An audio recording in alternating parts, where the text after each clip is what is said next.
Good day, Kamaster! Welcome back to our BMI Motorite YouTube channel. Narito na naman ang inyong lingkod upang magbahagi ng panibagong video. So, ang topic natin sa araw na ito ay magbigay na naman ako ng tips and ideas patungkol dito sa car battery. So, meron po tayong battery dito na Motorite Enduro. Ayan po. Ang size or sukat sa battery na ito ay NS40 34 AH or ampere hour, 12 volts, maintenance free battery. Ibig sabihin, less hassle. Hindi na kailangan tutubigan or magbabanto or maglalagay pa ng tubig kasi ang battery na ito ay maintenance free and ready to use. At once na mamit ang 2 to 3 years, i-dispose na ang baterya na ito. Sa madaling salita, itatapon na at papalitan na ng panibagong battery. So itong battery na ito ay nakakabit ito sa Suzuki Multicab sa ating customer na si Sir. Ayaw na daw mag-start sa kanyang siniservisan ko kanina dahil ayaw na mag-start ang kanyang multicab. So ngayon, i-check natin ito kung ano nga ba ang nagiging problema, bakit hindi mapa-start, kung ito ba ay good battery or bad battery na. Ang battery na ito ay ipapacharge lang naman ni Sir dahil bumili na rin sa akin ng bago. Ultra Plus NS40 ang binili niya. Kumbaga ito ay pang-reserva na lang niya ito. Ipapacharge lang niya. Iba-battery tester natin or voltmeter kung ilan na nga ba ang voltahe nito. Positive at negative. As you can see, Kamaster, ang reading sa voltahe ng battery na ito ay 11.9. So hindi talaga mapa-start ang multicab sa battery nito dahil kulang po yan sa karga, hindi po yan full charge kasi ang full charge sa isang baterya 12.6, yun po ang exactly na full charge talaga.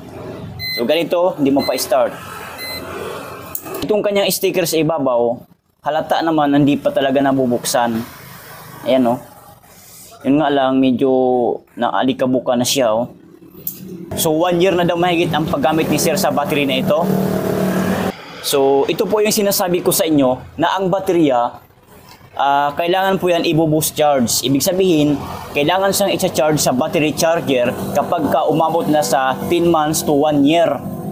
Yun po ang sabi ko sa inyo. Kita nyo, ito napatunayan na natin, isang taon pa lang mahigit hindi na ma-start ang sasakyan ni Sir. Kahit sabihin natin na nagkakarga naman po ang ating alternator, hindi po yun sapat. Kailangan po idadaan natin o i-charge natin sa battery charger bago ikabit sa ating mga sasakyan.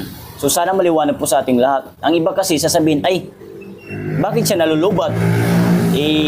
May alternator naman ang sasakyan, nagkakarga naman ang sasakyan. So hindi po kasi sapat mga ma'am, sir, ang alternator na ating sasakyan. Kailangan po idadaan or i-charge muna talaga sa battery charger bago natin isalpak or ilagay sa ating mga sasakyan. So hindi po kasi sapat na sasabihin nating may alternator naman ng sasakyan, nag-charge naman yan. Hindi po. Kailangan po talaga ipo-full charge muna natin ang isang baterya bago ikabit sa ating sasakyan. Kumbaga isasalang muna natin dito sa ating battery charger yan. Kakabit muna natin dyan bago natin ikabit sa ating mga sasakyan. So sana maliwanag po sa ating lahat yan ha. So ayan. So may sticker siya, hindi ko na siya bubuksan ha. Kasi alam ko at malamang sa malamang lubat lang naman ito, hindi man to sirang baterya. Kasi isang taon pa lang siya mahigit eh. So ngayon, isasalang na natin yan sa ating battery charger. So paulit-ulit ko po sinasabi, kapag kulay pula na alligator clip ng ating battery charger, dito natin siya ikakabit sa, ito po, plus sign po yan, lapit ko ang camera. Ayan po. Plus sign po yan sa isang baterya, yan. Ibig sabihin ng plus sign, itong polo na isang baterya, ito ang positive. Positive polarity ng isang baterya. Yan. So, tandaan po natin yan ha. So, dyan po natin ikakabit. Yan. O, di ba? Dito naman sa kabila, ayan, minus po yan ha, minus sign. So, ano po ba ang meaning ng minus sign? Ibig sabihin, itong polarity ng isang baterya. Ayan. Negative po yan ha, polo na isang baterya. Polarity baga. Yan. itong kulay itim naman ng alligator clip ng ating battery charger, diyan natin siya ikakabit. Yan, oh, di ba? So kailangan ayusin din naman natin ang pagkakabit. Hindi lang po basta kinakabit yan, kailangan ayusin din natin. Kailangan swak na swak, mahigpit ang pagkakapit. Yan. Para maganda ang pagkakarga, ang pasok ng kuryente baga, siksik ang laman baga, yun. So dito naman tayo, isaksak na natin dito. Yan. Nakasaksak na po yan ha. Then, i-open na natin dito. O ayan, umilaw na agad. So dito naman tayo sa DC.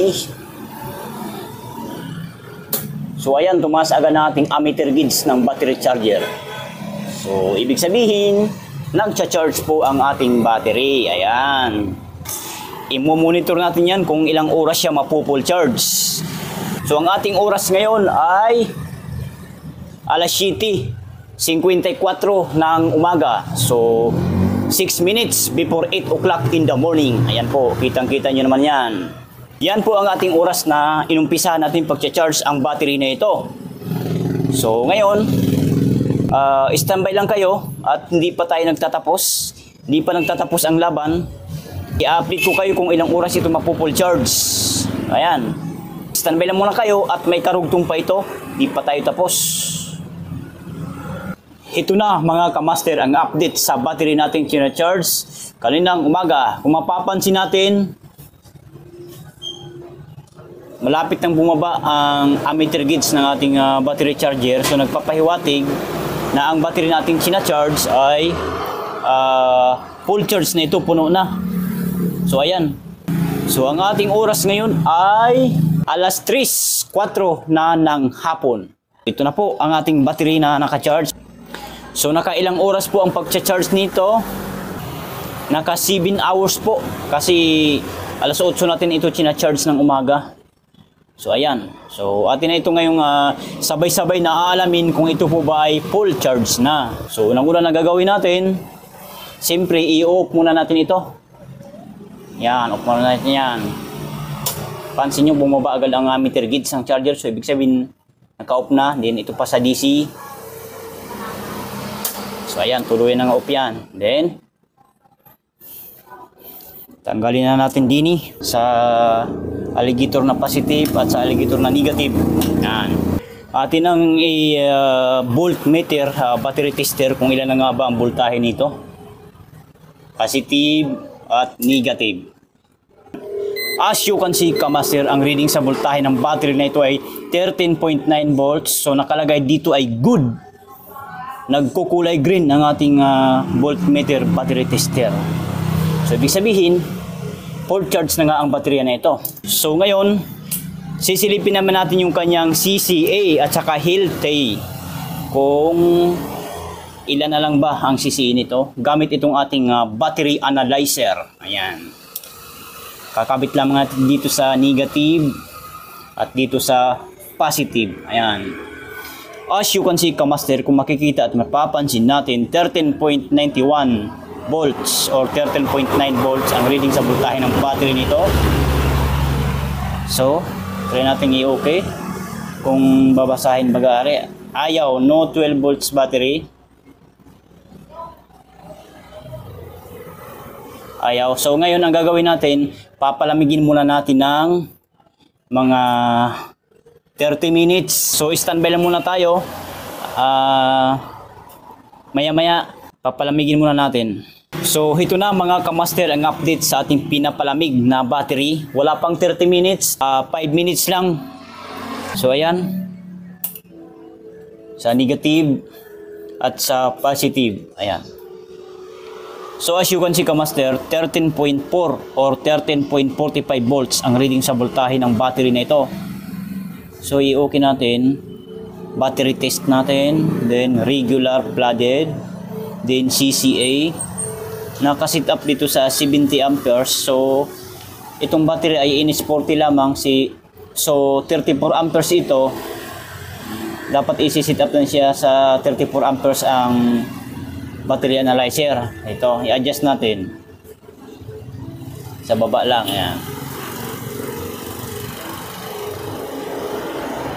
So hindi na siya ma-adjust, so kahit anong pindot natin, wala siyang 34 o 35 amperes, 40 amperes lang siya. So hanggang dyan lang talaga siya, oh. Kahit anong pindot pa natin yan ha, baka sabihin nyo meron pa yan, wala na. Oh. Wala nang ibababa pa yan, hindi na siya bumaba. So okay na lang natin para matesting na.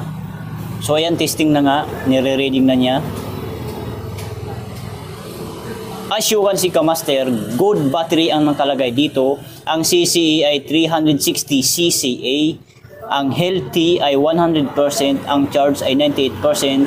Ang internal resistance ay 8.26. So okay pa itong battery na ito. Kayang-kaya pa pong mapa-start ang sasakyan ni Sir, ang multicab ni Sir. Kasi 360 CCA pa siya, mataas-taas pa. Kung ito ay naging 200 CCA na lang, malabo na mapa-start. Kaso naka 360 CCA pa eh. So kayang-kaya pa ito mapa-start ang multicab na sasakyan. So nagkukulay green ang ating battery analyzer. So nagpapahiwatig, goods battery ito. So ayan, kita niyo po ha. So ayan. So ganyan lang po. Sinasabi ko naman sa inyo na isang battery, pagdating ng 10 months or 1 year mahigit, kailangan siyang i-boost charge.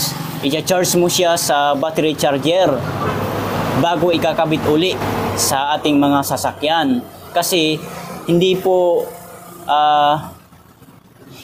sapat ang pagkakarga ng alternator sa battery. Dapat po kasi bino-boost charge po yan. Boost charge baga, kumbaga i-charge siya sa battery charger bago ikabit sa sa ating sasakyan or kung anumang klaseng sasakyan. Kailangan full charge na i-charge sa battery charger bago ikabit sa ating sasakyan. So yun po. So yun lang. I hope na naibigay ko po ang tips and idea sa inyo. So yun lamang ang video natin for today. I hope na naibigay ko sa inyo ang tips and idea patungkol dito sa car battery. So yun lang. Sana nakatulong. Kung nakatulong, please give me a thumbs up. Pakishare na rin sa inyong mga friends, kakilala, kung sa tingin mo na matutulungan ang ating video. And huwag kalimutan mag-subscribe sa ating YouTube channel, BMI Motolite. Bye!